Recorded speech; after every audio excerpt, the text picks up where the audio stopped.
cho anh thêm phút giây để anh không bất ngờ. Hãy cho anh thêm đớn đau để mạnh mẽ một lần.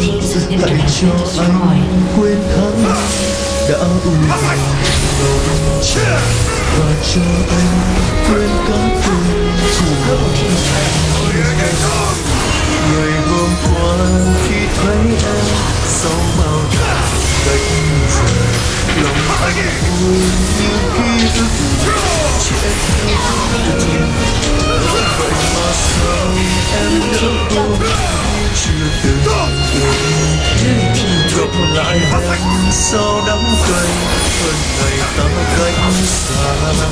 Chỉ là gió việc anh đã mang theo niềm tin quá nhiều để giờ đây anh